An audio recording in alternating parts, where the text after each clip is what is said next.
마태와의 산책 5번째 시간 같이 하겠습니다. 오늘은 여러분들이 잘 익숙진 않겠지만 영어 성경으로 한번 들려드릴게요. 여러분 귀를 쫑긋 세우고 아는 단어가 나오나 이렇게 한번 좀 봐주시고, 눈으로는 여러분 갖고 계신 성경을 같이 읽으시고, 귀로는 영어 성경을 들으시고, 좀 이런 좀 색다른 경험을 한번 해보도록 하겠습니다.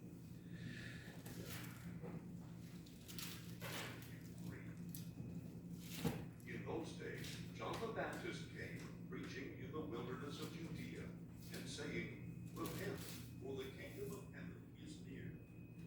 This is he who was spoken of through the prophet Isaiah, a voice of one calling in the wilderness, Prepare the way for the Lord, make straight paths for him.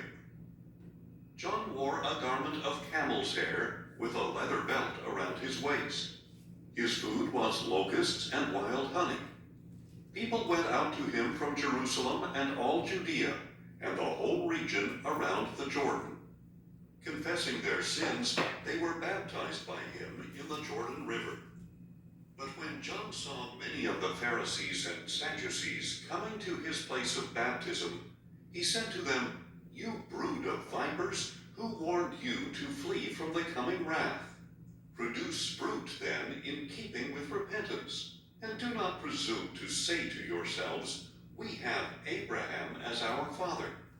For I tell you that out of these stones God can raise up children for Abraham. The axe lies ready at the root of the trees, and every tree that does not produce good fruit will be cut down and thrown into the fire. I baptize you with water for repentance, but after me will come one more powerful than I, whose sandals I am not worthy to carry. He will baptize you with the Holy Spirit and with fire. His winnowing fork is in his hand, to clear his threshing floor and to gather his wheat into the barn. But he will burn up the chaff with unquenchable fire. At that time, Jesus came from Galilee to the Jordan to be baptized by John. But John tried to prevent him, saying, I need to be baptized by you, and do you come to me? Let it be so now, Jesus replied. It is fitting for us to fulfill all righteousness in this way. Then John permitted him. As soon as Jesus was baptized, he went up out of the water. Suddenly the heavens were opened, and he saw the Spirit of God descending like a dove and resting on him. And a voice from heaven said, This is my beloved Son, in whom I am well pleased. 희한한 경험을 다 하시죠. 몇몇 단어들이 귀에 좀 들리시는 단어도 있었죠. 그죠? 어떤 단어가 좀 들리셨나요? 에이브라함? 이런 거. 그죠? 여하튼 이런저런 버전으로 이렇게 읽어보는 것도 의미가 있습니다.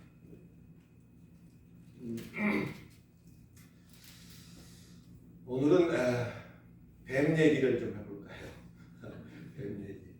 어떻게 뱀들 좋아하시나요? 오주요 나왔습니다. 성경에서 뱀을 나타내는 단어가 생각보다 많더라고요. 한 9가지 정도가 되는 것 같아요. 일일이 다 언급하기는 그렇고. 그 중에 대표적인 것이 구약 속에 나오는 대표적인 나하쉬라는 뱀이 나옵니다. 나하쉬. 가장 일반적으로 뱀을 지칭하는 용어이기도 합니다. 창세기 3장에 등장하는 에덴 동산의 뱀, 그것이 바로 이 나하쉬라고 하는 뱀입니다. 그리고는 이제 사라프라고 민수기 21장이나 신명기 8장 등에 나오는 광야에서 하나님의 명령으로 참 말 안 듣는 이스라엘을 이렇게 하나님에 의해서 하나님의 명령으로 벌 주던 공격했던 그 뱀이 사라프라는 뱀입니다. 이건 우리가 그 전에 불뱀 얘기했을 때 나왔던 그 뱀이기도 합니다. 또 하나 출애굽기에 등장하는 탄닌이라는 뱀이 있어요. 탄닌. 이제 큰 뱀, 용, 바다 괴물, 리오 야단 뭐 이렇게 성경에 번역이 되어져서 거대 악의 세력으로 우리에게 알려져 있는 그런 뱀이 탄닌이라는 뱀이 나옵니다. 신약으로 넘어오면 역시 가장 일반적인 뱀은 오피스라고 부릅니다. 오피스. 뱀처럼 지혜로워라 뭐 이런 얘기를 할 때 나오는 뱀이 오피스라는 뱀입니다. 또 계시록 같은 데 가보면 12장 9절 이런 곳에 가보면 뱀 앞에다가 옛자를 붙여서 옛뱀 이렇게 나오고 있는 쪽이 있습니다. 이거는 드라콘이라는 뱀이에요. 드라콘. 이것은 혼돈, 대적자, 또 큰 용 이런 개념으로 이것이 구약의 탄닌하고 연계되어져서 그런 역할들을 하는 것으로 볼 수 있습니다. 또 하나는 오늘 본문 속에 나오는 뱀이 나옵니다. 오늘 본문에도 그죠? 오늘 본문에 나오는 뱀은 에키드나라고 합니다. 해보세요. 에키드나 한번 해보실까요? 에키드나. 에키드나라는 뱀이 나옵니다. 주로 독이 있는 뱀을 가리킵니다. 그 외에도 뭐 좀 더 있긴 합니다만은 주관점이 그게 아니기 때문에 특히 이 에키드나라는 단어는 신약에 5번 나옵니다. 마태가 3번 썼고 누가가 1번 썼고 사도 바울도 그의 서신 중에서 1번 에키드나라는 단어를 사용한 적이 있는 것으로 이렇게 조사되고 있습니다. 어찌됐든 성경 속의 뱀은 단순한 하나님이 만드신 피조물로서의 일개 동물이기도 하지만 구속사적인 흐름 속에서 상당히 중요한 역할로 쓰이고 있었다라는 사실을 우리가 알 수가 있습니다. 뱀은 여기저기 성경 속에서 이렇게 유혹의 도구 또는 뭐 징계의 도구 그렇게 쓰임 받았던 것이 나오고 있고 또 오늘 이 순간에도 오늘날 현대에도 그에게 부여된 임무가 있는 것이고 또 앞으로 장래에도 유용하게 쓰이게 될 그런 독특한 캐릭터를 가지고 있는 것이 뱀이다 이렇게 말할 수 있고 어때요? 이제 조금 뱀이 전보다는 좀 덜 주요 안 해도 되는 상황일까요? 사랑하는 성도 여러분, 흉측하고 징그럽게 생겼다고 달가워하지 않거나 너무 미워하지 마시기 바랍니다. 사실 요즘처럼 외모 지상주의가 판치는 세상이 되어버린 것도 그냥 갑작스러운 일이 아니죠. 우리나라만 해도 이런 외모와 관련된 속담이 한두 가지가 아닐 정도니까 우리도 그래왔다는 것을 뭐 부인할 수는 없지만 이런 풍조 속에서도 이제 우리는 우리 안에 그 중심을 볼 수 있는 어떤 신앙인다움이 자리 잡아가기를 기대해 봅니다. 외모를 이렇게 얘기하는 것은 너무나 우리 일상 속에 자연스러워요. 그 처제가 그런 얘기를 한 번 했어요. 한참 된 얘기인데 이제 시집갈 무렵에 뭐 이제 남자가 어떻게 생겼냐 뭐 이제 이런 얘기를 했더니 이 녀석이 딱 하는 말이 그런 얘기를 자꾸 하면 하나님을 모독하는 거야 이런 얘기를 하더라고요. 네. 만드신 분을 모독하는 거라는 거죠. 그래서 그렇구나. 그런 생각을 가진 적이 있습니다. 뭐 뚝배기보다 장맛이다 이런 말도 있잖아요, 그죠? 그러니까 이제 좀 그런 폭넓은 어떤 그런 시야와 어떤 견해를 가질 수 있기를 바랍니다. 본문으로 오늘 좀 돌아가 보겠습니다. 세례자 요한이 이제 외칠 때에 반응을 보인 두 부류에 대해서 오늘 본문은 얘기를 하고 있습니다. 하나는 5절의 사람들이고 또 하나는 7절에 나오는 사람들입니다. 오늘은 이 두 부류를 중심으로 살펴보면서 은혜를 삼고자 합니다. 먼저 5절에 나오는 자들을 한번 볼까요? 어떤 자들이 나왔죠? 성경을 눈을 떼지 마시고 이렇게 보시면서 5절에 보니까 예루살렘과 온 유대와 요단강 사방에서 온 자들이 5절에 나오고 있죠. 이 사람들은 누구일까? 예루살렘과 온 유대라는 말은 그 의미가 하나님의 성전이 있는, 하나님을 아는, 소위 하나님의 법대로 온전히 좀 섬기며 살아보려는 그런 무리들이 아닐까 이렇게 생각을 해볼 수 있겠습니다. 그들에게 이러한 요한의 외침은 이렇게 생소한 건 아니죠. 회개하라는 말도 아마 처음 들어보지는 않았을 것 같긴 해요. 그들과 함께 나오고 있는 또 한 그룹이 있었죠. 요단강 사방에서 나온 사람들, 거기 기록이 되어 있습니다. 이 사람들은 어떻게 봐야 될까? 이 사람들은 요단강 주변에 있는 뭐 지방이라 그래야 될까요? 뭐 도시라고 해야 될까요? 그 요단강 주변에 자리 잡고 있는 사마리아, 뭐 갈릴리, 베레아, 뭐 이두메, 뭐 이런 지역을 요단강 주변이라고 볼 수가 있어요. 여기서 이 지역이 훗날에 이제 많은 기적과 이적이 베풀어졌던 그곳이 이 요단강 주변이라고 볼 수가 있고, 1차적인 예수님 제자들의 복음 전파의 주 대상이 되었던 곳이 이 요단강 주변입니다. 이들은 뭐 예루살렘과 온 유대로부터 온 자들처럼 하나님을 그들만큼 잘 알고 있던 것은 아니지만 그래도 이렇게 가까이서 이렇게 좀 그렇게 낯선 입장은 아니지 않겠나. 그래서 전달하고 보고 들으면 대부분 또 수긍할 수 있는 그런 가능성이 높은 주변인들이라고 말을 할 수가 있어요. 사랑하는 성도 여러분, 저와 여러분의 주변에는 누가 있나? 우리 주변에는 누가 있을까요? 누가 떠오르십니까? 여러분 주변에 떠오르는 사람, 내 주변에 있는 사람은 누구일까? 우리가 내 주변을 더욱 살피고 내 주변에 관심을 두는 일로부터 전도, 그 선한 영향력은 시작이 되는 것입니다. 멀리 뭐 이렇게 복잡하게 생각할 거 없어요. 내 주변에, 요단강 주변에 있는,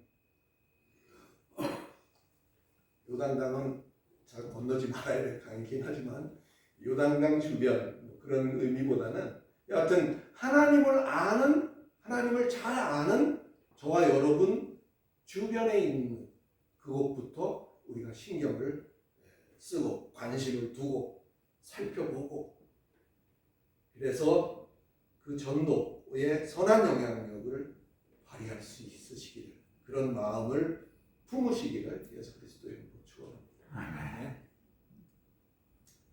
이 전자에 속한 무리들은 세례 요한이 회개를 촉구할 때에 거기에 보니까 자기들의 죄를 자복한 자들이다 그렇게 써 있죠, 성경에. 하나님의 법을 바탕으로 하나님과의 은혜의 생명관계로 돌이킴을 받는 자들이 바로 전자에 속한 무리가 된다는 사실을 우리가 알아야 됩니다. 그렇다면 후자에 속한 7절에 나오는 바리새인과 사두개인들은 어떻습니까? 율법과 구전되어 내려오는 그 전통, 전승적으로 내려오는 그런 전통, 하나님의 법적으로 너무 치중해서 은혜를 경시하는 그런 사람들의 무리가 바리새인들이 되는 거죠. 그리고 현실의 삶에만 너무 집착함으로써 내세와 부활을 부정하는 이들이 사두개인들입니다. 그래서 바리새인과 사두개인들에게 요한은 뭐라고 하고 있죠? 8절에 보니까 독사의 자식들아. 독사의 자식들아. 독사의 자식들아. 여러분 이거 읽으실 때 어떤 느낌을 드세요? 자식 그러니까 이 자식이 뭐 하는 이런 생각이 얼핏 왜 그럴까요? 저만 그런가요? 욕인 줄 알았어요.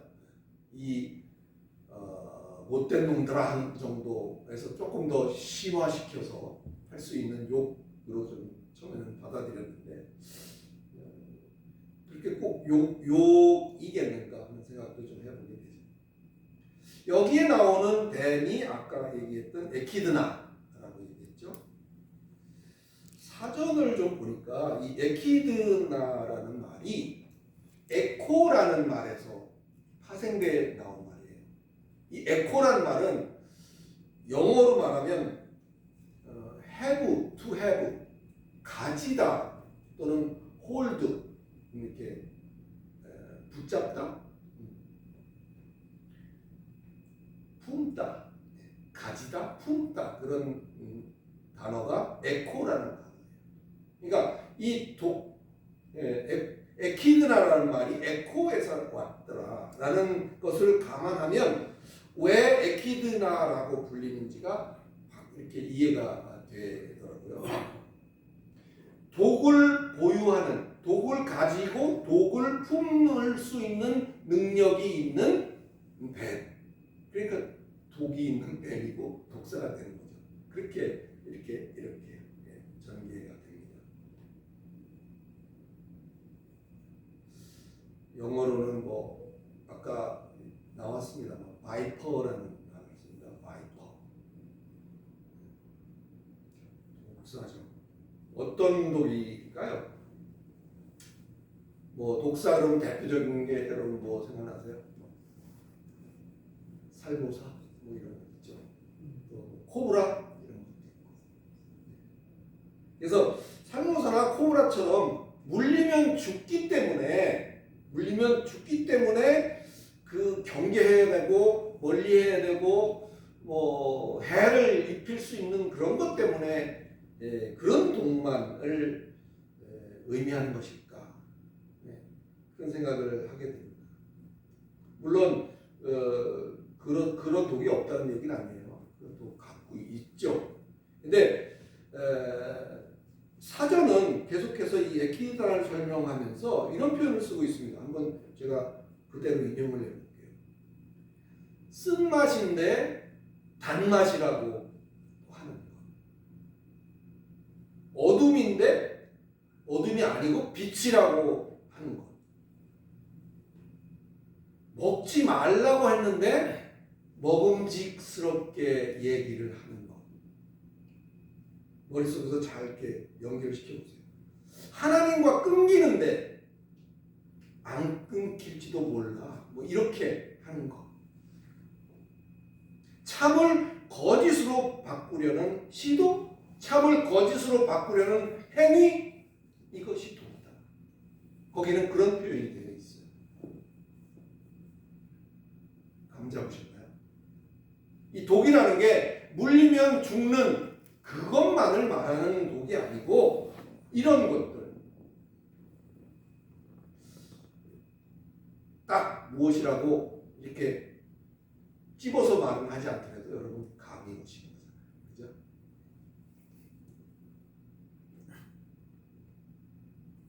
단순한 거짓말보다 훨씬 중대한 의미를 가지고 있습니다.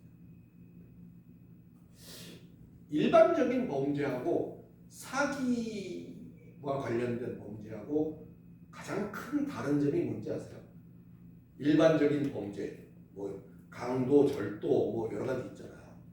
또 뭐 요즘 묻지마 강간도 있습니다. 그런 거 하고 사기하고 다른 점. 앞에 말했던 그런 일반 범죄들은 일방적으로 당하는 거예요.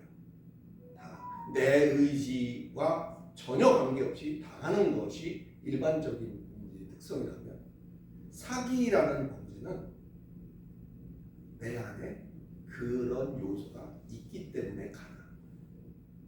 범죄 심리학자가 얘기한 얘기예요. 내 안에 어떤 그런 욕망과 어떤 그런 것들을 읽고 그것을 공략하거나, 아니면 그 말을 듣고 내 안에서 어떤 거기에 상응하는 리액션이 생겨서 이 두 가지가 합쳐져서 일어나는 일이 사기 범죄의 특성입니다.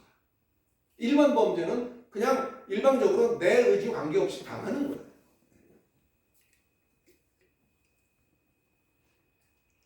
하와의 그 신랄 같은 틈이, 그 비정상적인 욕망이 이와 같은 것들이 가능하도록 만들고 있다는 사실을 놓치지 마시기 바랍니다. 또 뭐 독사의 자식, 이렇게 자식이라는 말이 그 새끼나 자식이나 다 사실은 욕이 아니잖아요, 그죠? 정상적인 단어임에도 불구하고 우리가 욕으로 많이 씁니다만, 이 자식이라고 번역한 겟네마타라는 말은 핏줄, 혈통, 또 핏줄 혈통으로 만들어진 결과물. 그러니까 뭐 자식, 뭐 그렇게 해서 이게 연결이 되는 거예요. 핏줄 혈통, 그 핏줄과 혈통을 이어받아서 만들어진 결과물, 이것이 자식이라 이렇게 겟네마타라고 이야기하고 있는 부분입니다. 사랑하는 성도 여러분, 오늘 이 마태복음에서 우리는 그 옛적의 창세기 3장 속에 에덴의 그 뱀을 여기서 발견하시기를 바랍니다. 7절 끝에 보니까 누가 너희를 가르쳐 임박한 진노를 피하라 하더냐, 이렇게 말을 하고 있죠. 이것도 또한 막연한 책망은 아닙니다. 쉽게 풀어 얘기를 하자면, 누가 너희를 가르쳐 여기 강가에 나와보게 한 것이냐, 여기에 나와볼 그런 마음도 하나님의 주장하심인데 어찌 구경만 하고 돌이키지 않는 거냐, 이런 얘기인 거예요. 그냥 뭐 일방적인 어떤 뭐 막연한 책망이 아니다는 거니까 바로 그런 거예요. 모든 것은 여러분 다 하나님의 손 안에 있습니다. 그걸 벗어나는 거 없어요. 하나도, 일도 없어요. 요즘 표현으로 일도 없습니다. 다 하나님의 그 안에 있는 거죠.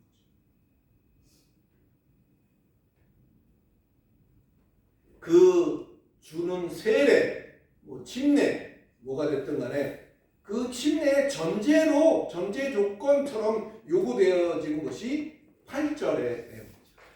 8절 한번 볼까요? 8절. 그러므로 회개에 합당한 열매를 맺고. 지난번에 할 때 우리가 현대인의 성경으로 했을 때 이 부분이 그렇게 좀 쉽게 설명이 되어 있는 거 들으셨을 거예요. 그죠? 회개에 합당한 열매부터 맺어야 되는 거죠. 그냥 나와서 뒷짐지고 어떻게 하나, 뭐 세례한다며 이러면서 그건 아닌 거라는 얘기죠. 이 회개의 과정은 자복으로부터 시작되어집니다. 이 자복이라는 에코몰로게오는 아까 우리가 들었던 영어 성경 속에서 얼핏 confess라는, confess, 고백하다, confess라는 말로 표현하고 있더라고요. 이 에크몰로게오라는 이 자복이라는 말은요, 에크라는 말과 호몰로게오라는 말이 합쳐진 거예요. 에코라는 말은 바깥으로 이런 얘기예요. 바깥으로. 이 속으로가 아닌 바깥으로. 호몰로게라는 것은, 호모라는 것은 하나를 얘기해요. 호모. 로게오는 말한다는 말이고요. 그러니까 한 가지를 한결같이 말하는 거예요. 뭐 이랬다 저랬다 뭐 이런 게 아니라 그냥 한결같은 얘기를 한다는 것이 호몰로게요. 그러니까 바깥으로, 자복이라는 것은 바깥으로 한 가지 한결같은 얘기를 하는 것, 이것이 자복입니다. 이랬다 저랬다 그게 아니라 일관되게 한결같이 시인한다는 얘기를 하고 있는 거죠. 내가 전에는 이랬었고 전에는 이랬었어. 이런 것들을 숨김없이 감춤없이 말함으로써 다시 돌아갈 자리가 없도록 하는 것. 그것이 자복이에요. 말을 해놓고 다시 또 그죠? 그런 표현이 있죠. 토한 것을 다시 주워 먹는 뭐 이런 표현이 성경에 있습니다. 그죠? 그래서 이 자복이라는 것이 왜 필요하냐? 내가 이랬었다는 것을 바깥으로 한결같이 말을 함으로써 내 의지를 거기에 반영을 하기도 하는 그런 효과가 있고, 또 내가 다시 그러한 잘못으로 돌아가지 않겠다는 어떤 그런 결의도 그 안에 포함이 됩니다. 그게 자복입니다. 우리도 그럴 만한 가치가 있는 그런 열매를 단호하게 맺을 수 있기를 예수 그리스도의 이름으로 축원합니다. 아멘. 어떻게 하면 열매를 맺을 수 있을까요? 다들 뭐 열매 맺어야 된다, 열매 맺으라 뭐 이런 말만 하지 아무도 구체적으로 그 방법을 가르쳐 주지는 않죠. 저는 오늘 여러분께 특별히 열매 맺는 방법을 가르쳐 드리겠습니다. 사실은 성경이 가르쳐 드리는 거죠. 궁금하신가요? 근데 너무 간단 명료해서 시시할지도 모릅니다. 여러분, 진리는 복잡하지 않아요. 상당히 간결합니다. 뭐 긴 무슨 뭐 앞에 무슨 설명이 필요가 없어요. 딱 너무 간단 명료한 거죠. 요한복음 15장으로 가겠습니다.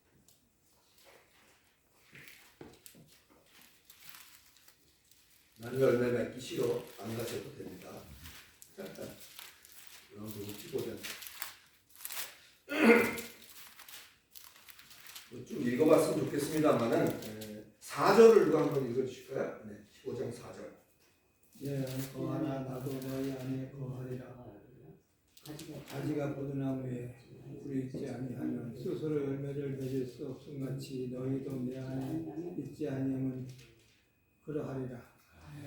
네, 15장 4절이 방법이에요.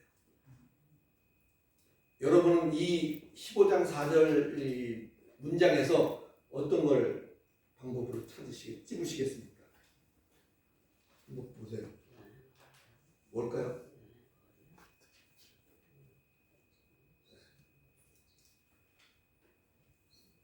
붙어 있어라. 할렐루야. 붙어 있어라. 붙어 있어야 됩니다.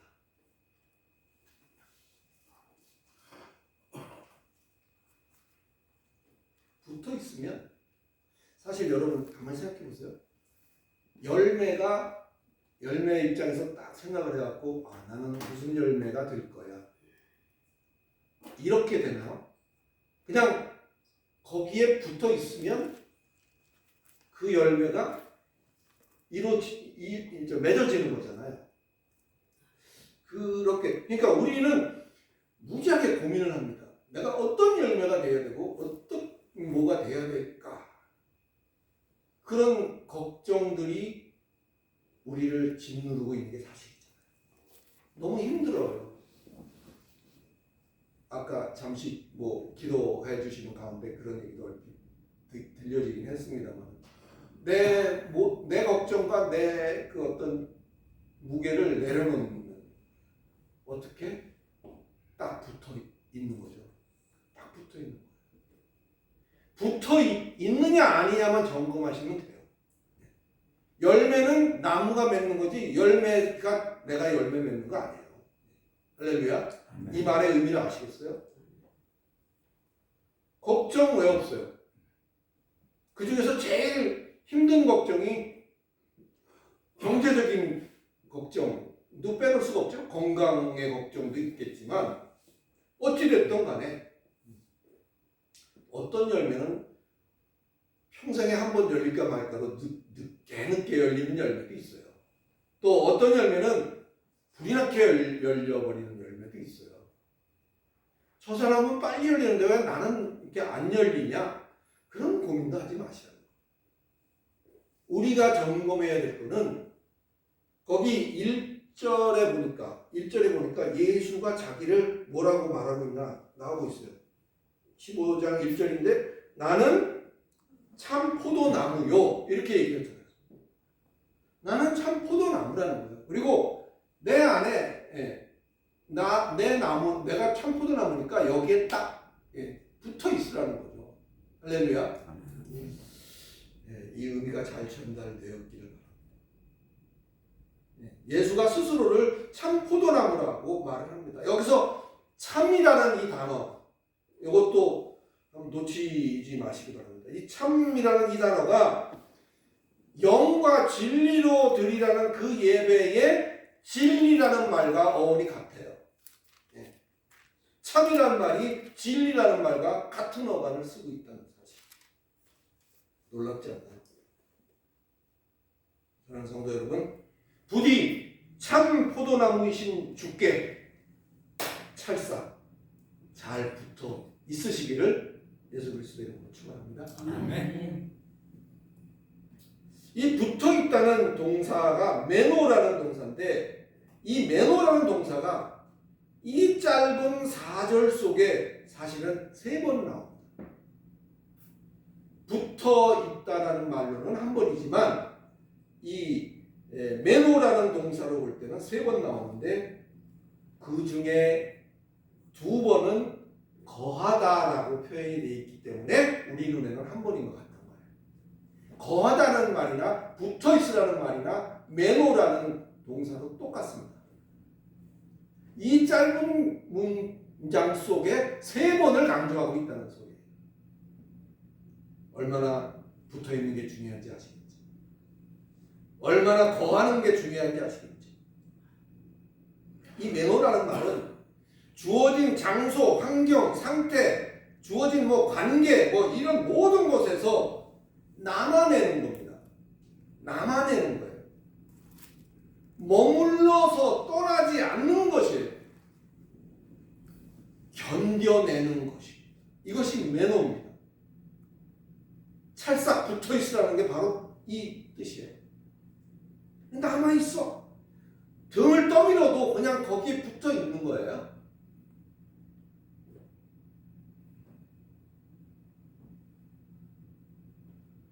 그래서 여기에 참포도나무에 거하라는 것이 말을 하고 있는 것이고 붙어 있으라고 말을 한다는 사실을 깨달으셨다면 이제 저와 여러분이 어떻게 해야 될지는 너무도 자명한 거죠.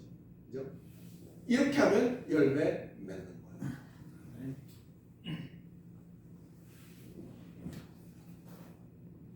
근심된 일, 걱정된 일 내려놓고 마음 편하게.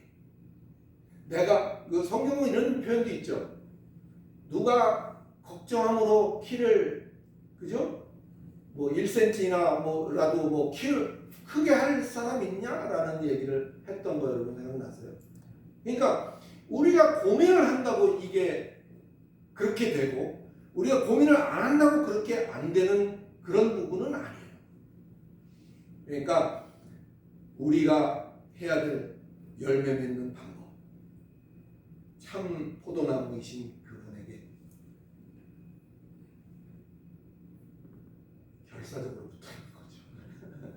결사적으로. 요 느낌 그대로 다시 마태복음 9절로 가보자고요. 마태복음 3장 9절로 가보십시다. 요 느낌을 가지고 가는 거예요. 3장 9절에 보니까 속으로 아브라함이 우리 조상이라고 생각하지 말라. 내가 너희에게 이르노니 하나님이 능히 이 돌들로 아브라함의 자손이 되게 하시리라. 이렇게 말을 하고 있어요. 그러니까 이 구절의 의미는 그런 새로운 접붙임과 그러한 열매 없이는 아브라함의 자손이 될 수 없다. 라고 딱 잘라서 말합니다. 그러면서 하나님은 여기 굴러다니는 이런 돌들도 아브라함 자손으로 만들 수 있다. 이렇게 얘기를 하는 거죠. 그러니까 그 너희가 어떤 혈통적으로 내가 유대인이고 내가 그런 것을 주장할 것이 아무것도 없다는 거예요. 자손이라는 이 말은 테크나라는 말을 쓰는데 테크나는 아이라는 말입니다. 아이. 뭐 어린 아이건 아이건. 이 테크나라는 아이라는 말은 자발적으로 기꺼이 아버지의 뜻대로 하는 관계, 아버지와 그런 관계, 이것이 테크나예요. 그래서 아브라함의 테크나라는 말을 여기서 하고 있는 거예요. 자, 아브라함의, 그러니까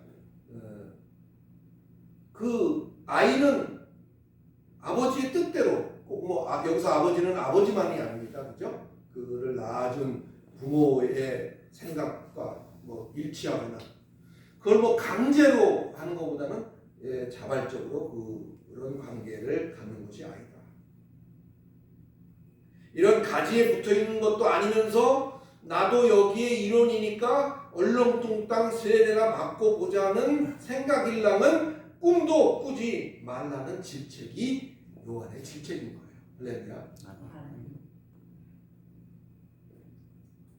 오늘날 우리가 드리는 예배 또한 이와 같다고 볼 수 있어요. 부디 지금 바리새인과 사두개인들이 그렇게 취급을 받는 이유가 뭐예요? 구경꾼처럼 거기에 참석을 하고 있다는 거죠. 사랑하는 성도 여러분, 오늘 우리 숨쉬는 교회 모든 구성원들은 예배에 구경꾼이 되지 마시기 바랍니다. 아멘. 그 예배를 통해서 내가 연합이라는 말을 우리가 쓰잖아요. 그리스도와의 연합, 그죠? 그리스도와의 연합. 그리스도와의 내가 그 안에 내가 거하고 네가 나 안에 거하면 무엇이든지 원하는 대로 구하라. 그런 말도 있죠.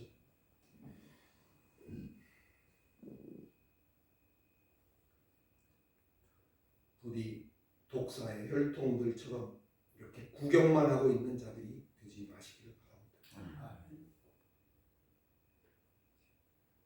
그런 자들과 구별되어서 말씀 가운데, 예배 가운데 진리로 우리의 마음을 씻고 죄된 행실을 버리고 힘겨울 때마다 더 남아내고 더 굳게 더 견뎌내서 기꺼이 하나님과의 참된 생명관계로 돌이켜가는 복된 저와 여러분이 다 되시기를 예수 그리스도의 이름으로 축원합니다. 아멘.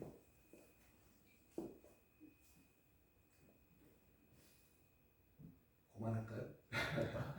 47분이나 됐습니다.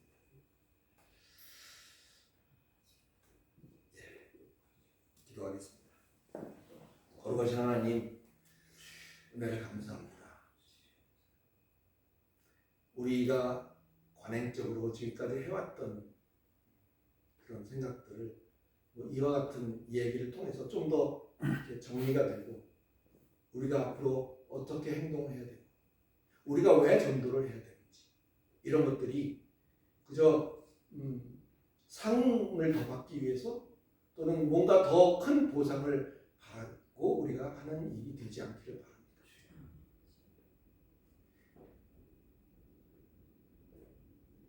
그리하여서